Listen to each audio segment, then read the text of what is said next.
Future Now Show.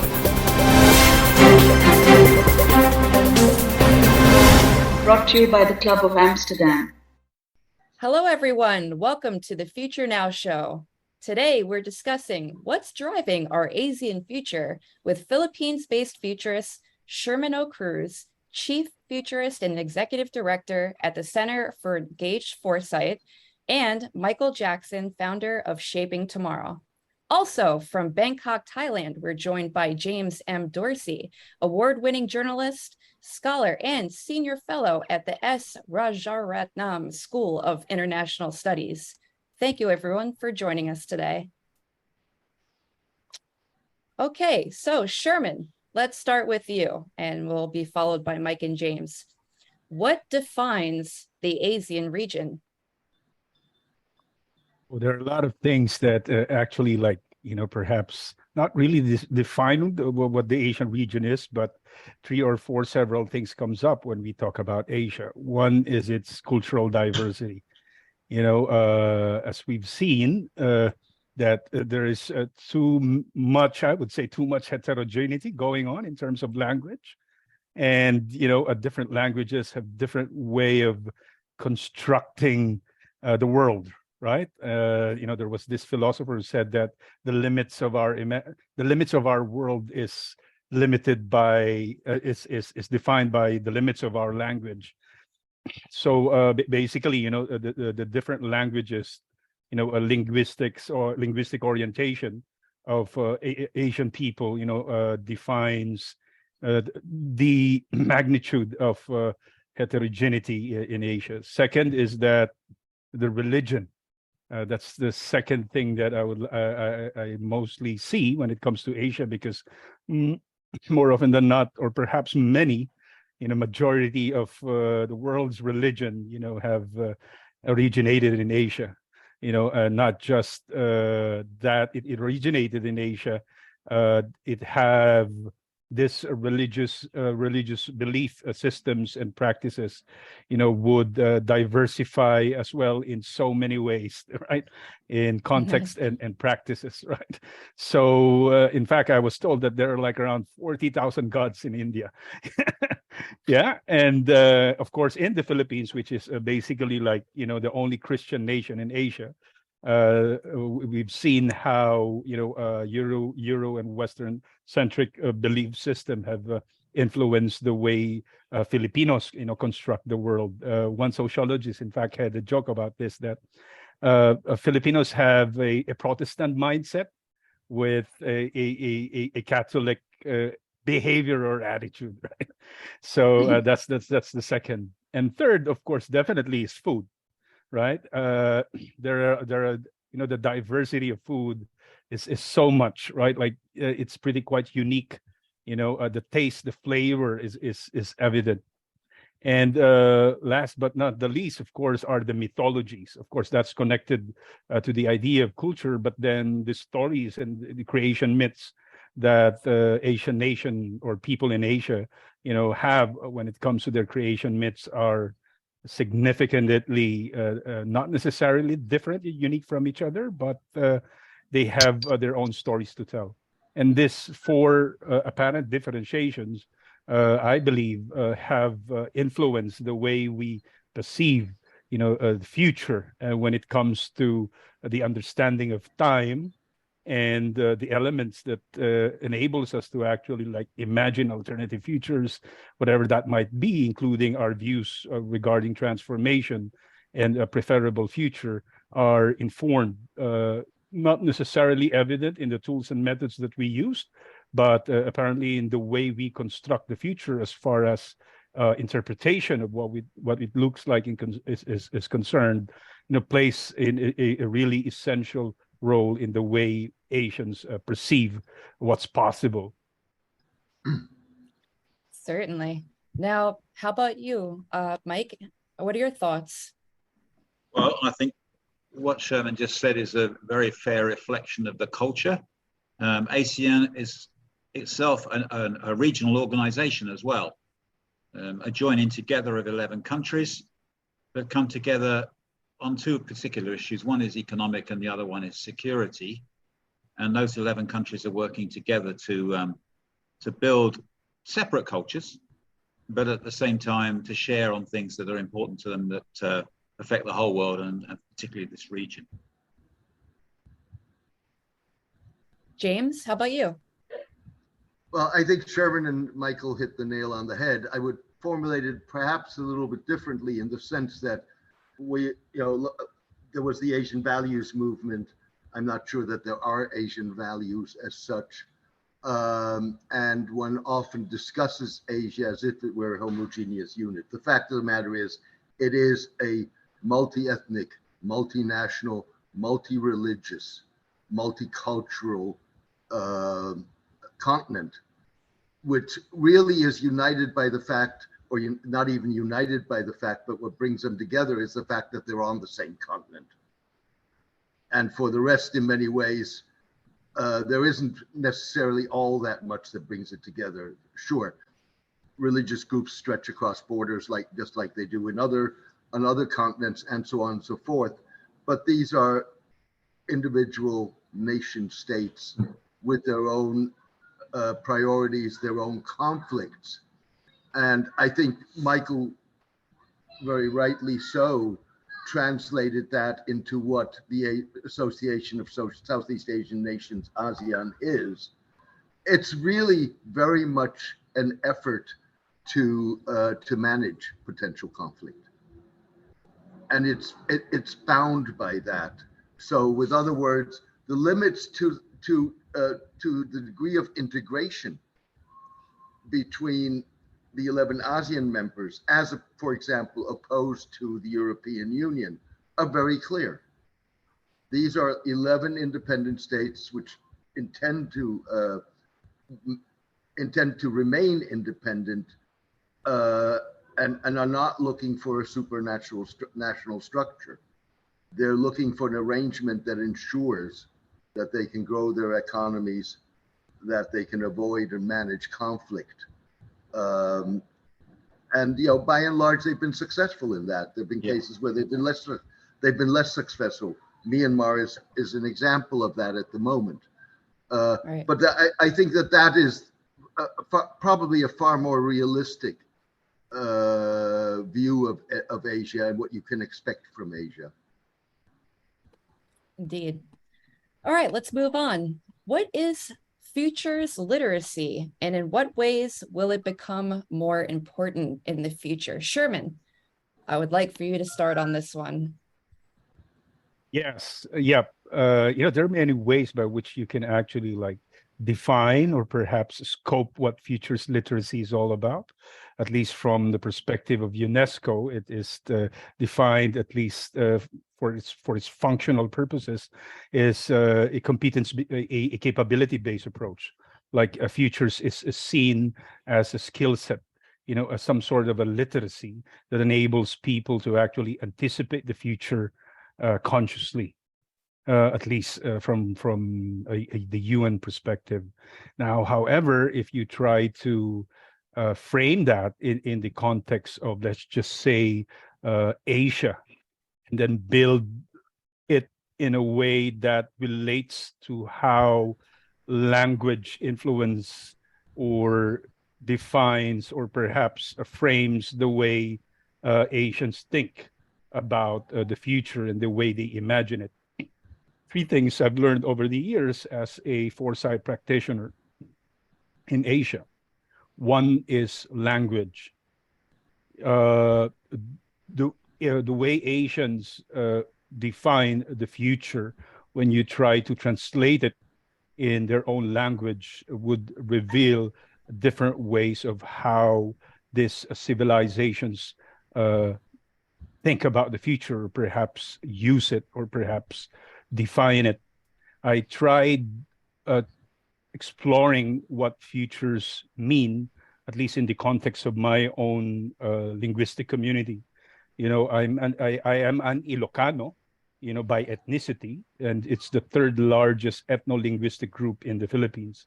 And then I collaborated with a linguistic professor who was an expert in Ilocano.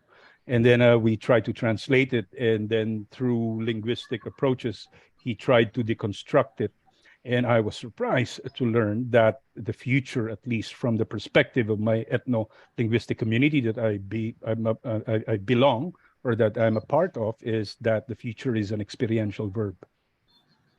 Right? So apparently when we tried to deconstruct that further, is that the future is is some sort of a priori, a condition to present action. In order for it to be felt in a way that moves people, to build something in the now, is that the future is a priority, like logic, to the process of building alternative futures. And then when I tried to look into how the Chinese, think about the future, I learned this from a Harvard scholar who's from China, one of I think renowned linguistic scholar in Harvard, is that I was surprised to learn in his research is that when the Chinese think about the future, it is futureless. The future is futureless. So it's pretty quite surprising, to see. And the way, this is just my assumption, is that the way they think when they think about the future is that it's always in a civilizational context.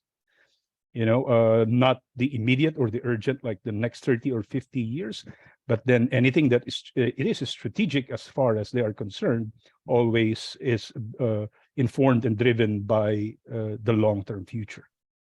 So I'm going to stop that for now. Yep. Great. Yeah. How about you, Mike? What are your thoughts? Well, my view is that the basic idea of futures literacy is that there's not one future, there's many futures.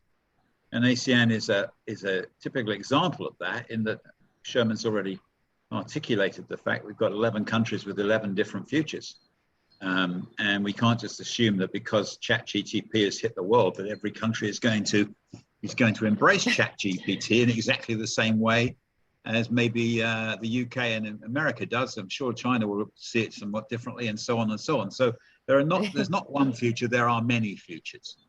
And futures literacy enables people like ourselves to become aware of the sources of hope and fears that each of the people in each of the countries in ASEAN are experiencing or think they'll experience into the future. And then by knowing that, harnessing that power to be able to produce images of the future that show that we may go this way, we may go that way, et cetera, et cetera.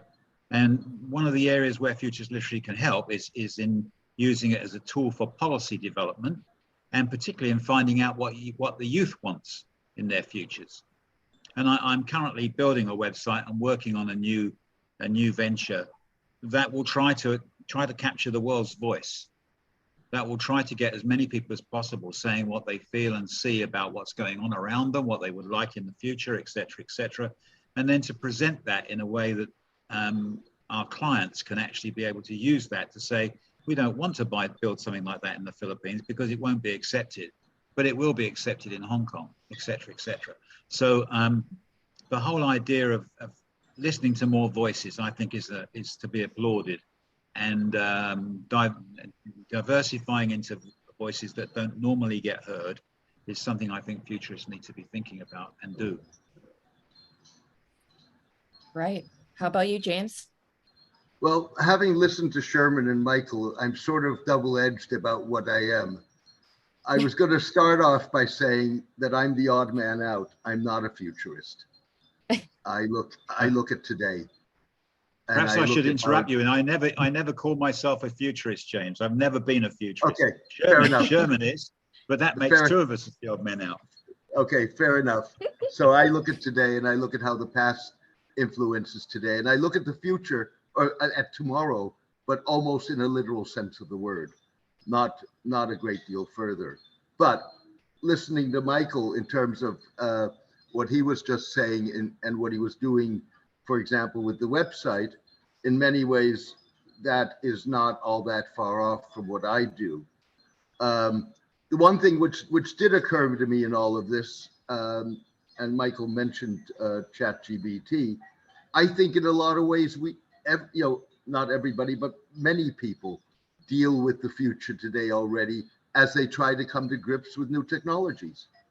For example, artificial intelligence, and how that is going to fundamentally change things. And I think that you're seeing, all kinds of fears being aroused by that. In, the sense that all kinds of professions, creativity, what have you, may be dropped by the wayside. You have excitement about the potential of artificial intelligence and what that may offer in the future. So I think in a lot of ways, in some ways we're all dealing with elements of the future. Now, the one thing I would add to that is there's nothing specific Asian about this. Absolutely. It's global. And Yep. I think where Sherman is right, the way, in whatever form or fashion one thinks about the future, that's obviously culturally, socially, and linguistically defined. But again, I think that's true globally. There's nothing specific Asian. There's no Asian characteristic to that as a matter of principle. Sure. Right. Now, moving on to one of my favorite questions today is how does culture differ in Southeast Asia versus in the West? Sherman, let's start with you. Yeah, that's a pretty tricky question, but I would just like to perhaps look at it at least from the perspective of a Filipino or a member of the Southeast Asian community. So at least in a cultural context, I think it is framed always from the view of the community, right? Like from a communal, collective point of view. That its value, its context as far as tradition is concerned, is also intergenerational, in the sense that you always have to look at it from the perspective of the parental point of view, right? Like from the father to the son, to the grandson, and the son and daughters after that. So there is a very close, context as far as how they relate to each other. And second would be the intimacy that this culture has. It's so intimate that culture impacts the physical, the mental, and the spiritual context or lives of a person. It's not just social, it's not just economic, but it is also certainly, definitely spiritual in some sense. In fact, if you come to think about how a religion has penetrated, civilizations in Asia, is that it has always been about that. And in fact, if you come to think about it, when a Western idea is introduced in Asia, particularly in the case and experience of China, is that they would always, put up front, center, the Chinese characteristics in everything that they do, right? Whether it's socialism, capitalism, that's the second. And third, I think diversity. What the strength of Asia is diversity. Going back to the question a moment ago, in fact, when we had a workshop with the OECD, is that does the ASEAN envision a future wherein they create a European Union-like type of regionalization in the next 30 to 50 years? In the conversation that we had, it is unlikely that Asia will create some sort of a regional community that works like the European Union. What unifies Asia is its diversity, its difference and respect, at least, in that perspective. And that is why perhaps for hundreds of years, including in the last 30 or 50 years, that has never really been an agenda, for the ASEAN communities to create a European Union type of regional governance. And it might not even happen or occur in the next 30 or 50 years. But then ASEAN plays a role in a way that facilitates conversation and respect in the context of neighbor or neighboring as a values, right? So it's simple as that. Like, how do we treat our neighbors? Like, we don't directly interfere, in whatever happens or the house of your neighbor. Just make sure that your neighbor does not actually interact or interrupt the peace that you have in your own house. But when there is conflict, they always do it through a backdoor type of a negotiation and not really a front, because for Asians the face is always is very important. That's why in China that you have this leadership training in China for ambassadors, what they call the facial management, right? Like the facial management thing, right? And it's either you save face or not, but at least you don't just like say them in their faces, right? Because that's how they build a respect with each other. But they negotiate, of course, through backdoor approaches. So, yeah. Okay, thank you. How about you, Mike? That's an excellent summary, Sherman. Well, I've visited over 100 countries. I've lived in 7, but most of them have been in North America or Europe.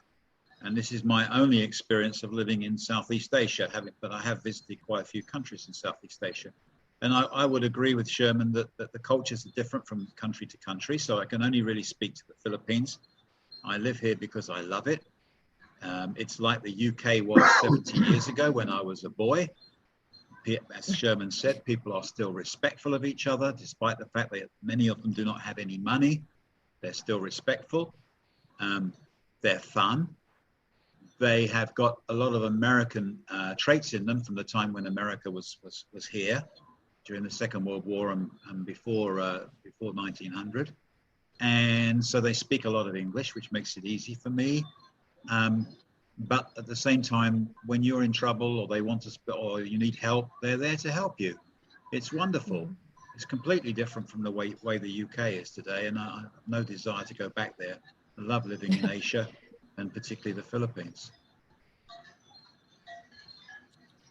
I resonate with that very much. Yeah, being in Bangkok right now, and it's quite the difference for sure. Yep. And Please, James, what are your thoughts? If I can make 3 points, and on the last one, beg to differ primarily with Sherman, but also with Michael. First of all, I think there is no Southeast Asian culture. There are multiple Southeast Asian cultures. Whether it's Malay, whether it's Filipino, whether it's Thai, whether it's Khmer, those are all very different cultures. Now, having said that, I've also witnessed a phenomenon whereby you see, particularly among Southeast Asian intellectuals, that they start to define themselves as Southeast Asians rather than as Filipinos or Singaporeans or Malaysians. I'm not quite sure what drives that, but it is primarily among intellectuals, and intellectuals with a lot of global exposure. So that's where I would add on to what Michael and Sherman were saying. Where I differ is, I don't think that diversity in Asia brings unity. I think diversity is certainly an asset, but you just need to go across the continent. Whether it's China and the South China Sea, China and Taiwan, India and China, Buddhist nationalism, Hindu nationalism. Don't forget the conflicts in the Middle East. And the Middle East is Asia, whether the rest of the Asians like it or not. This is a continent that is pockmarked by conflict and pockmarked by a refusal to accept the diversity. And I would take it one step further. It's also pockmarked by ideologies that don't recognize the current national borders. And that's not just China and the South Sea, but take the ideological cradle of Narendra Modi's ruling BJP party in India is a concept called Akhand Bharat. That's India stretching from Afghanistan to Malaysia. Sorry, from Afghanistan to Myanmar. So yes, there's a tremendous diversity, and you can make that diversity work for you, but that's not what we're seeing right now. Yeah, just a quick response to what James has mentioned. Uh, I think for of course, there will always be conflict. I'm not saying that, the utopian context of unity wherein there's no conflict within and among nations, especially when you take it from the perspective of the political and economic. There will always be clashes and conflict as far as these nation states' interests are concerned. But then when I say that diversity is what will unite us is in the context of tolerance, right? So if you try to compare, nation states, the number of nation states and wars that has occurred between, propelled by the West and the East, is that you can see, if you try to look into history, is that there is significant difference when it comes to how conflict are made and resolved in both continents. And I think really tolerance is something pretty quite evident in the way nations in Southeast Asia and Asia deal with conflict. But then, of course, you have the big brothers outside, right? But then, they've been striving, especially like in the last 30 to 40 years after the Second World War, to prevent wars between nations, at least in the Asian continent. Then, as far as a culture is concerned, I think what makes this at least, I would say, not necessarily like different, but what perhaps in the context of perspectives are the worldviews. The religious worldviews is what makes it like that connects perhaps the way we deal with intellectual, mental, or policy stuff, like the way we frame things. If you try to look into the 1,000 years of history in Asia, back then you had the Majapahit Empire, right? You have the Mongolian Empire, so forth and so on, and then the emergence of religions, and at least in the way philosophically, the mythology, Asians share similar narratives as far as creation myths are concerned. At least as far as the worldview is concerned, we're not really different. I've seen it, like for example, for Malaysians, creation myths is similar with the creation myth in the Philippines. Like they had this, like Phoenix, for example, in the West, we have this view of what we call the Sarimanok, right? The creator of things. And yeah, apparently if you try to deconstruct the mythology of communities, in Southeast Asia, is that you would see that they're almost all the same. And if you try to look into the ancestry, it's all connected, right? Like it's just the citizenship, the nationalism, the ideology later on that would amplify the distinction in terms of policy, public policy, and politics. Yes, I agree with that. But as far as culture is concerned, there is more of, I would say, not, the word is not similarity, but some sort of resemblance, when it comes to the way we see things. I don't know how far you want to take this, Katie, but can I respond? Just very Please. briefly. A couple of things. First of all, I think one's got to be very careful with confusing tolerance and conflict management. ASEAN's about conflict management. And a lot of this stuff that we're seeing across Asia is about conflict management. There's very little tolerance. In fact, the various religious nationalisms that we are seeing are about rewriting history. They're culture wars. They're not a commonality of sense of history or culture. They're actually wars about rewriting that history and redefining that culture. And you see that among the Buddhist nationalists.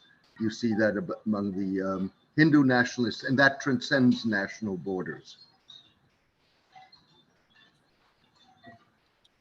All right, let's move on to multiculturalism, picking up on this theme generally, right? Let's go into digital nomads. Now, I know quite a few younger generation types that are all moving to Singapore, Thailand, Indonesia, Philippines. It's a rising scene. And these countries are also responding in pretty unique ways, offering various visas and whatnot, different incentives to bring these digital nomads into these areas. What roles do you see immigration playing moving forward? And how are these trends going to impact these areas in the next, say, 10 years? Sherman? Perhaps we can start with James now. Sure. Sure. Okay, first of all, I think one's got to be careful in defining digital nomads as multiculturalism. I don't know that that is true. I think what you are seeing indeed is various Southeast Asian nations trying to attract middle class, upper middle class, and high net worth migrants, and and it's not often really for long-term stay, rather than for citizenship. And I don't know that that constitutes multiculturalism. I think if anything, one has to, Southeast Asian nations are anti-migrant. Mm-hmm. Look at the responses. Look at many of them have, if any, have not signed on to the International Refugee Convention. Don't recognize international law as it governs refugees. And look at the responses of Thailand to Uyghurs and to refugees from Myanmar. Look at Indonesia's response to refugees from Myanmar. Look at Singapore, which has a very well integrated and institutionalized migration system that is very restrictive. I think when you're talking about multiculturalism, then you're really talking about the ethnic composition of societies as they are today, irrespective of migration. So take Singapore, for example. Singapore is a country that was born with a trauma. Its trauma was race riots in 1965. And Singapore attributes great importance to concepts of inter-ethnic, interreligious harmony. They're built into their housing policies, for example, because they want to prevent ghettos. But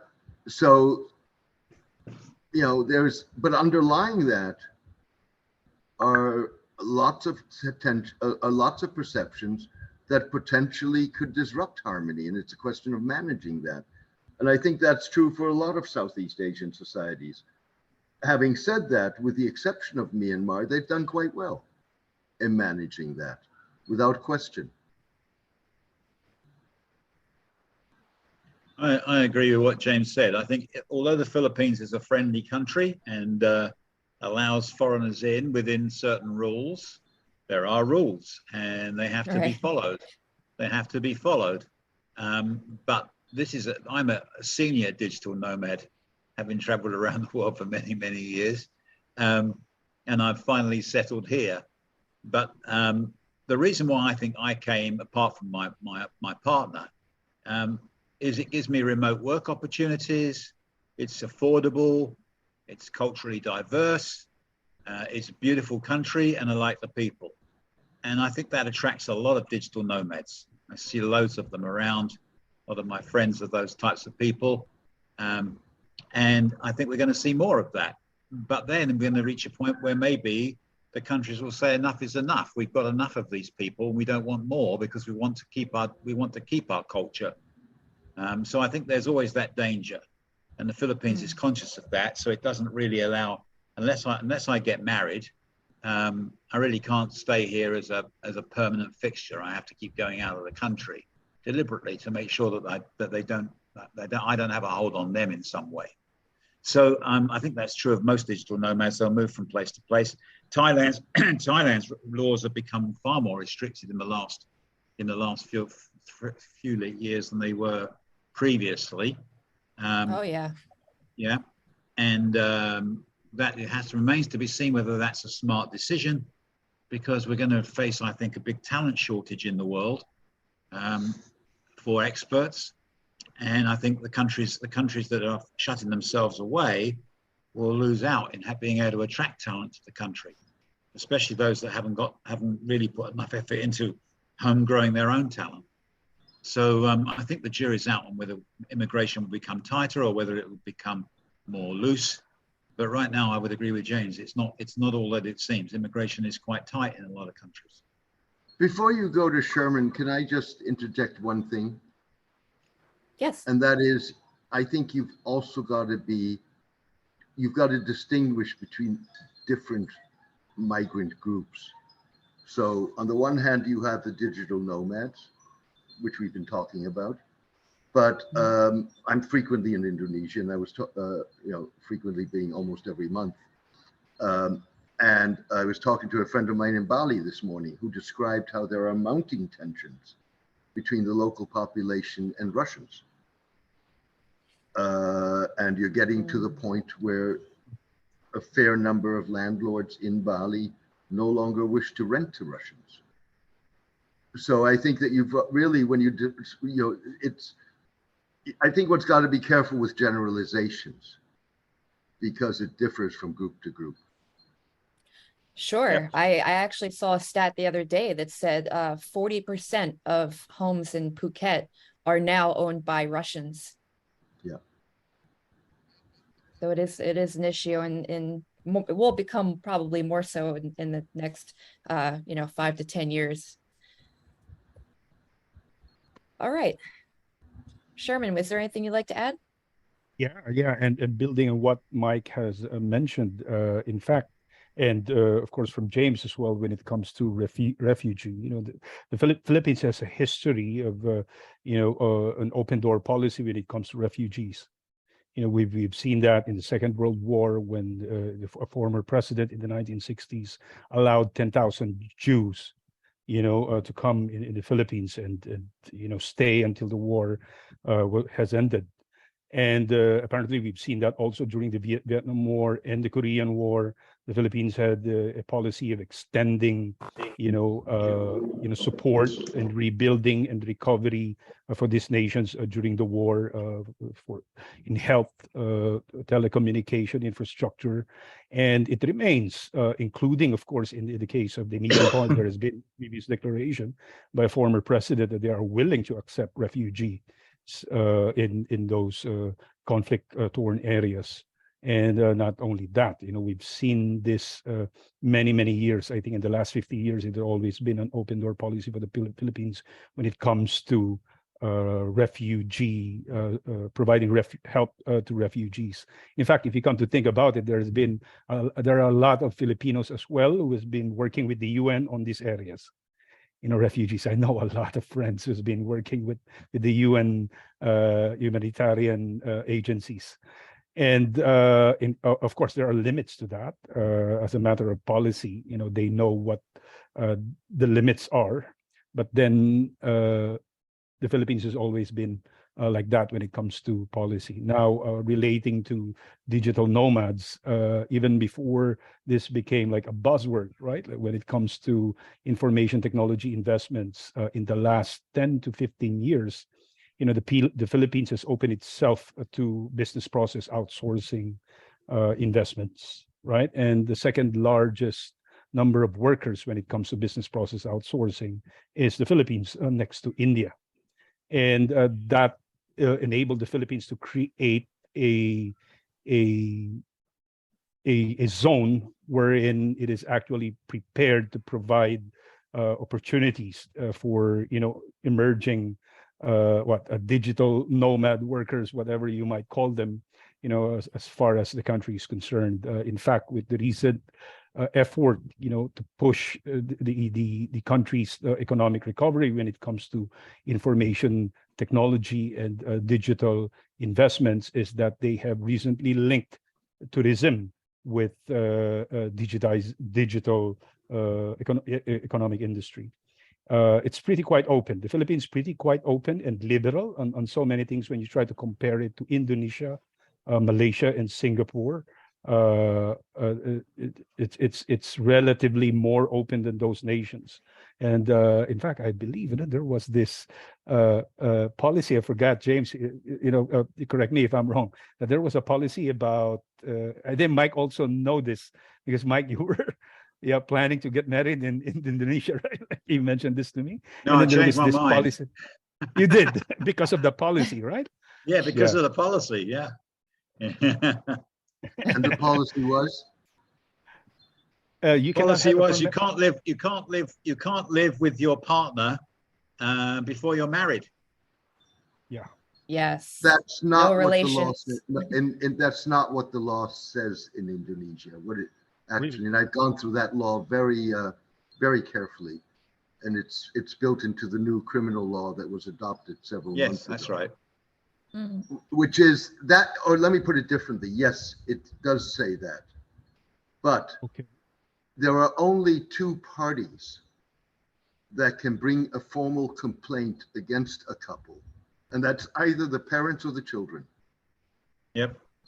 That's so it's very limited. So what basically what it is in effect a formula that tries to please everybody. But now you can say I don't want to get into that, and I'm not going to do it there. That's fair enough. I'm not arguing against that. But I think that the notion that it blanket bans, and therefore you are in serious legal, you are running serious legal risk if you are living together in a relationship without a marital bond, that is incorrect. I was aware of that, James, and it's not for that reason that I'm not going there because I think I might be arrested. I'm more about the fact that I think it's a draconian law. But there you go. It is in many ways. It is that I agree with you. Yeah. Right, but there has been a lot of people talking about it, so it does get misinterpreted. Right, for sure. And the way they put it in the news headline, right? Like, so it's really like pretty weird in some sense, right? Yeah. Yeah, for sure. All right, let's move on to the next one. Talking about the ASEAN member states and how they're leading the way for mobile commerce apps, super apps like Grab, Line, Gojek. In what ways are these apps affecting these economies and taking on the issue of digital inclusion? Shall I start? I'll start. You start. For example, right, we have Grab in Thailand, right? Grab is useful. You can order a car, you can order food, you can have groceries delivered. And these are opening up opportunities for both workers and also for the people who visit or live here. Westerners come here and they download these super apps and use them for everything now. So how are they taking on the issue of digital inclusion? Are these benefiting the society necessarily? Well, yes, I would and no. say, yeah, I mean, if you go down the street here in Bangkok, you see most of the motorbikes are either Grab, Line, Food Panda, it's everywhere. I mean, you can't miss it here. So obviously it's having a huge economic influence, but is it a good thing or a bad thing? One thing sorry, may I? Yeah, go ahead, please. Yeah, no, one thing I want to note, and that I think there's an implication in your question, which is not with relation to the issue of digital inclusion, but it's related to the issue of technological prowess and technological entrepreneurship. I think what various Southeast Asian states, particularly Singapore and probably Indonesia, certainly in certain regards, they want to be at the cutting edge of technology, and they haven't been able to do that yet. I mean, take Grab. Grab is basically what Uber was. Mm-hmm. And, Uber was something that was developed elsewhere. It was not developed in Southeast Asia. Sure, they've perfected the concept. They've taken it and run with it without question. But they're not yet at a point where they are, for example, Singapore, one emphasis of Singapore is financial technology, fintech. And cybersecurity. In a lot of ways, they're having to rely, for example, on the Israelis. And the Israelis have come into the Singapore market on this kind of stuff in a big way. The Indonesians have looked at it both in terms of developing on and enhancing technologies that already exist and have a focus on Islamic finance. But again, they're not, they're very good at what they do, but they're not at the point of being at the being innovative and at the cutting edge of the development of technology. Right. But I Anyone think else? I think the fact is that COVID had a big impact, not just in Asia, but across the world. And I do remember that the kids were not allowed to go to school for about a year, and everything had to be done at home. And then there was a sudden rush for mobile phones and ability to get laptops, et cetera, so they could at least be taught online. That was a really bad experience. I thought it would be good because I didn't want my daughter to go 2 hours each way to university each day, and she'd be fine. But the fact is they were completely cut off from their friends. And now they're completely cut off because they're always on their phones. It's really hard to get them off their phones. And I actually don't think it's particularly helpful to children to spend all their time looking at a phone instead of experiencing the world without phones. So that would be my negative side of the process. But after COVID, it's reckoned that about 60 million new digital consumers, about as many people in the UK, joined digital economies in Asia. So one large country's worth of new digital consumers, and the internet economy in Asia is expected to grow by $360 billion by 2025. Massive. And if you go down the street now, everywhere there's people with phones, probably not watching what's coming along in the traffic, too busy talking, and so on. So huge change. These apps are making a big difference to the economy. They are educating people. People that previously probably couldn't be educated or didn't have education when they were able to go to school, but at the same time they're becoming dominant and not allowing people to see that they're being drugged by these phones. If I can pick up on what Michael said, and because I think he hit on something that's very important, and that goes beyond these apps, which is that, and it's one of the major issues that social media has not come to grips with, which is that on the one hand, the technology opens the world to you, and in some ways democratizes the world, but on the other hand, it isolates you. Yeah. And to the degree that it doesn't isolate you, particularly in social media, it allows you to live in an echo chamber, in a silo, with no outside influence or very little outside influence. And so I think that Michael put his finger on something which is very important, which is that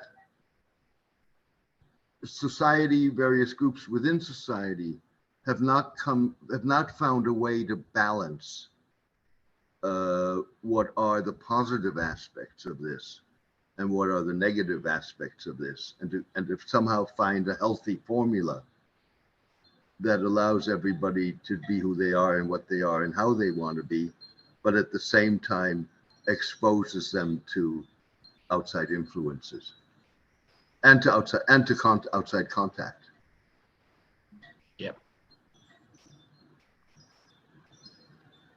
Yeah.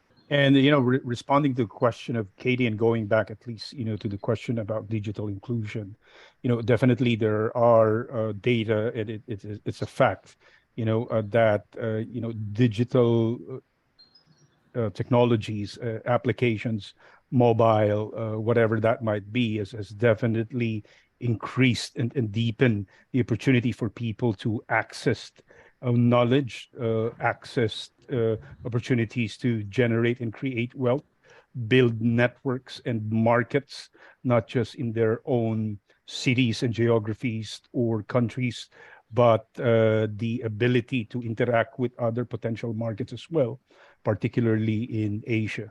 So I've seen, the growth of investments as far as, a digital technology, particularly in fintech. I've seen a report recently made by the Asian Development Bank that they are extending billions and billions of dollars, to help Asian countries, particularly the developing countries, build information and knowledge structure, to give and expand, deepen the opportunity, for nation states, governments, communities, whatever level that they might be in, as far as the market and the governing structure is concerned, accessible, for an ordinary citizen to participate. The fact that you can only buy less than $1 for a SIM card, and less than $100 or $50 for a phone, enables them to participate in the market. We're not just talking about the applications here, but the platforms to participate in the economy, right? Like your Airbnb, right? Like you can create opportunities to rent your place if you have the amenities to do so, and government subsidizing that capacity and capability, to open your home for tourism purposes. And I also seen as well, not just perhaps in the Philippines, but Asia primarily, is the increasing capability and capacity of Filipinos to participate in the creation of knowledge content. Like the number of content creators are increasing significantly. I've seen in the last 3 years since the pandemic, right? And this is generating income for a lot of people, not just a salary type of income, but this income are in dollars, right? Like in US dollars. I've learned from some of my students, that during the pandemic, because of the content they have created and post it on Instagram and Facebook and other social media platforms, has enabled them to to generate income as much as like from $5,000 to $35,000 a month. Imagine that, right? So it's just a matter of perhaps people knowing about being aware and developing the skills in order for you to actually create content and participate in a knowledge global driven economy, not just particularly in Asia. And that I would see perhaps in the next 3 to 5 years, as the knowledge economy grows beyond the services industry that we currently provide, we will see more individuals, not just companies and corporations, but entities participating in a global knowledge exchange. If I could just make one short remark. You've got content, Yes. you've got content, and you've got content. The Philippines is one of the largest troll farms in the world. So I think one's got to be very, very cautious in there's a lot of content out there that shouldn't be out there. There'll be a lot more soon. There'll be a lot more Yes. soon with ChatGPT 4 as well. And Absolutely. yeah, There'll be an explosion of rubbish content. Yeah, and politically, really, they are using, this for political purposes, and that's where power comes in, as far as the state is concerned, right? But particularly, I was just speaking about, engaging at least in an economic context, in the perspective of innovation, a digital inclusion per se. But then, I agree with James. That trolls are, just emerging everywhere. This is something that the Philippine government needs to look at. But apparently they are benefiting from it. In fact, many of them are themselves, built by politicians. I have a family member who's done very well. Going back to what you said, Sherman. My daughter is a bit of an entrepreneur. She follows me, and she's now buying clothes on Facebook and selling them on TikTok. And it's unbelievable. The house has become a clothing warehouse.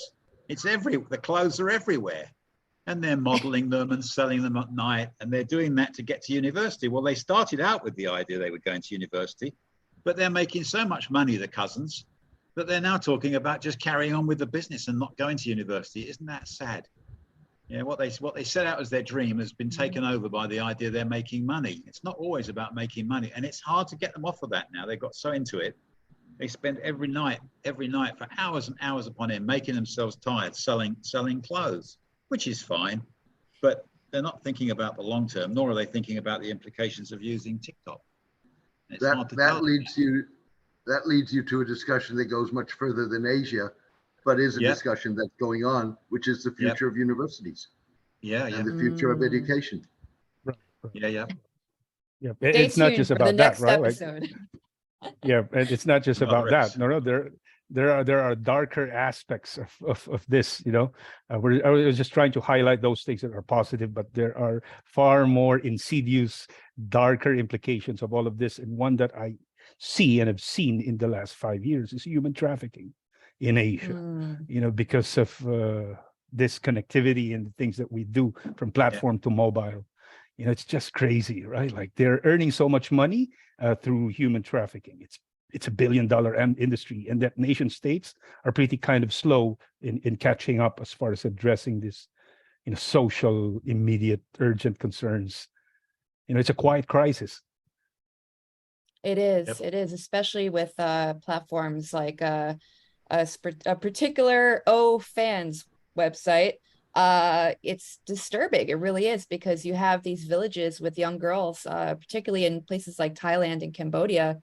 And, these Western men come in, promise to, put out an ad for modeling on a social media website. They come in, they get bought, new clothes, a new iPhone, and, they're taken advantage of. And it's a real problem.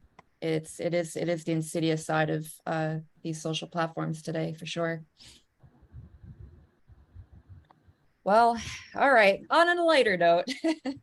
Oh, geez, the good and the bad with technology. But all right, I won't keep you. I appreciate you all joining us today, and I know you have very busy schedules. So let's go to the last question, which is my favorite of all the questions today. Last but not least, what is your vision of life in 2050? I'd like to go first. My vision of 2050 is that I'll be pushing up the daisies in my back garden. I won't be here, so I don't care. But I'd like to believe that we're witnessing the end of world conflicts. I know that sounds utopian, but the number of conflicts in the world has been dropping dramatically over the last centuries. And I'd like to think we're getting towards the end of world conflicts and peace.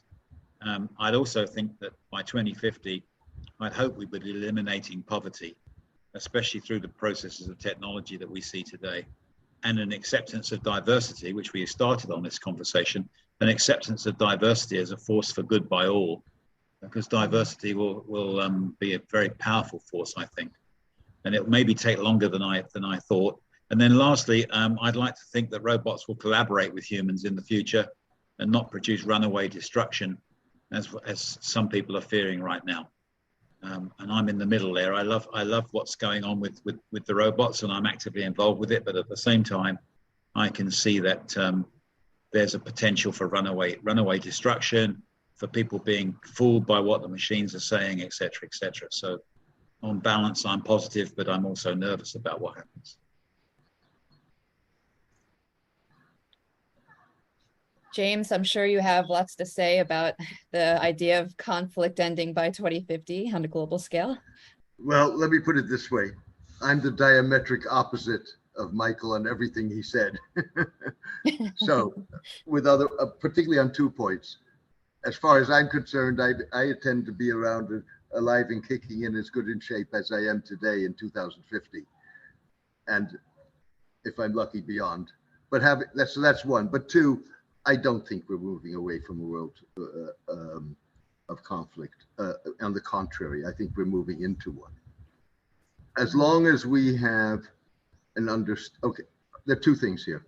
One is, as long as we live in a world in which we differentiate in discriminatory ways against the other, whether that's the other in national terms, in ethnic terms, in religious terms, in gender terms, or sexual preference terms, whatever it may be, we're going to see conflict.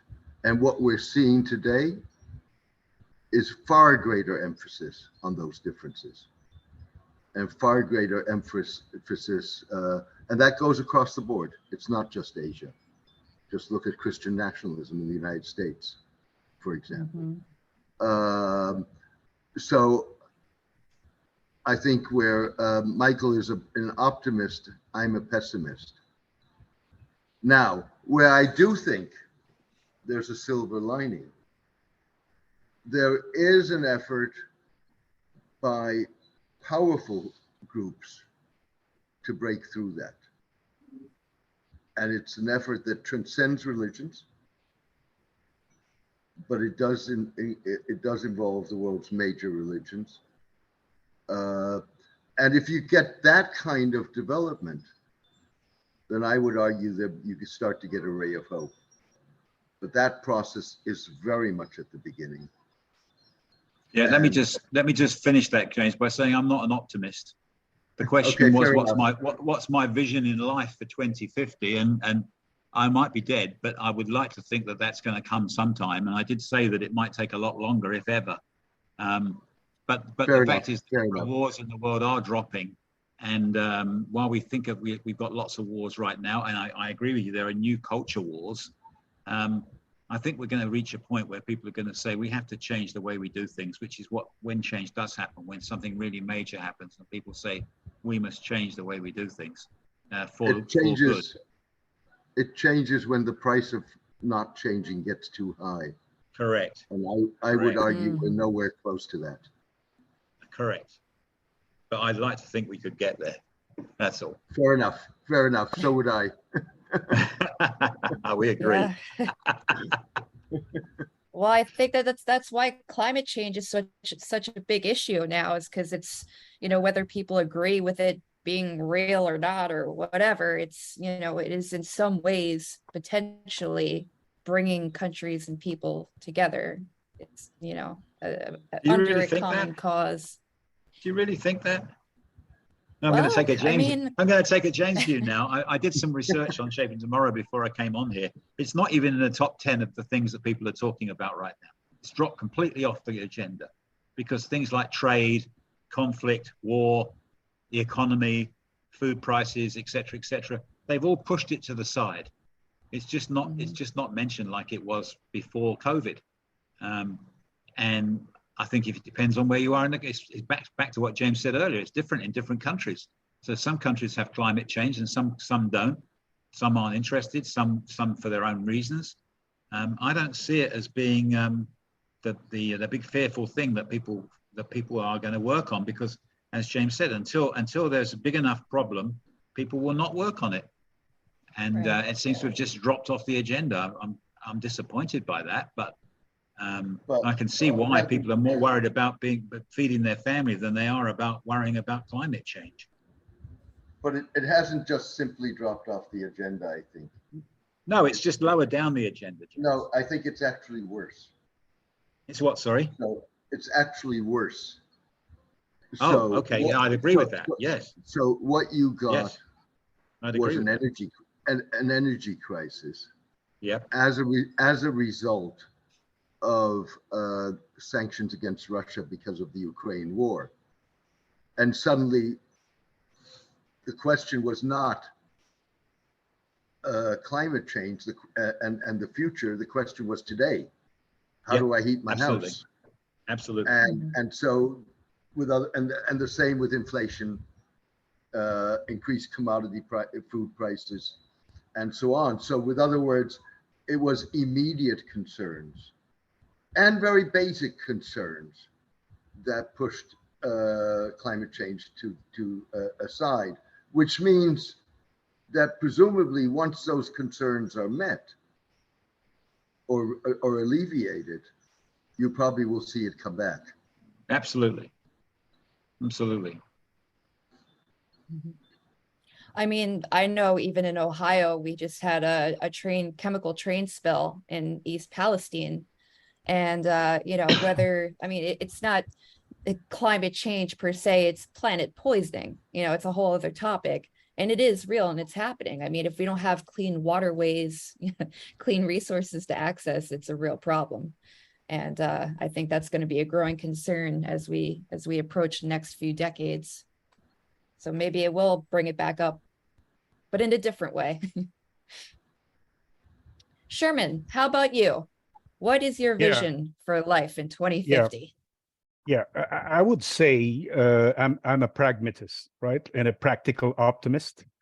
In the sense that the optimist invents the airplane and the pessimist, creates the parachute, right? So that is how I would like frame what I wish to see and live at least by the year 2050, because I'll be like around 60 years old by that time. I'll still be around, during that period. And if I would wish for something that I prefer, I wish for tranquility in a highly smart world, right? Like driven by artificial intelligence, satellite technology, so forth and so on. I think that's tranquility. People must need to have, the opportunity to feel peace at that point, whether it's individually at the community level, society, or at the global level. So regardless if a war occurs or not, there is a post-event that we see, right, along the horizon. And humanity will figure out a way by which, it could get better in a future world. A second that I wish to have is I wish to see a future wherein my kids, could live in a regenerative society, where nature becomes an integral component to economic growth, governance, and global governance, even, a regenerative world wherein the people in society that at that time see the value of nature, as something that drives wellness and well-being. And I wish for a world wherein, as we become more tranquil and regenerative in the next 20 to 30 years, is that I would wish to see more people, having the opportunity to realize themselves, whatever that might be. A self-realized person, more and more people must have and need to have access and opportunity for them, to realize who they are and the community that they wish to achieve. Good points. Great points. All right, everyone. Thank you very much for joining us today here on the Future Now show. And for all of our viewers out there, we will see you in the future.